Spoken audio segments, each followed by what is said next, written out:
Општинските инспектори во Битола тргнаа во лов на нелегални градби, само еден ден по прилогот на Телма за диво изградените објекти во Подпелистерието. Викендичка во близина на Дихово, сопственост на раководител на Општинскиот инспекторат, е меѓу спорните опфатени со контролите за кои во тек се проверки дали градбата е легална. Општина Битола, покрај информацијата до медиумите, испрати фотографија од куќата со базен. Инспекторот не одговори на телефонските повици, ниту на нашите пораки. По допрен глас се извршене увити на објект во сопственост на вработен во општина Битола. Врз основа на констатираната состојба, во моментот се врши проверка на документацијата и утврдување на евентуални неправилности.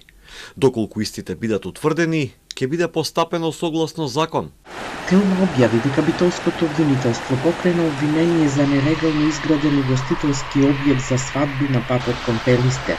На прашањето дали општинските инспектори претходно извршиле надзор и дали констатирале неправилности за овој објект, од општината рекоа дека не можат да одговорат за да не влијаат врз постапката на ОЈО. Сепак, ден по објавување на прилогот, градежната инспекција тргна во контроли, пошто општината не само што испрати информација до медиумите дека објектот за свадби е дивоградба, туку сподели и фотографија.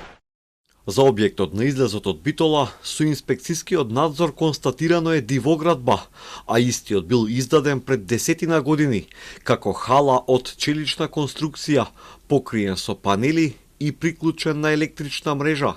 Во изминатите 2 дена, надлежниот инспекторат изврши контроли на вкупно 9 објекти во Подпелистерието и во Битола. Само еден од нив имал валидна документација.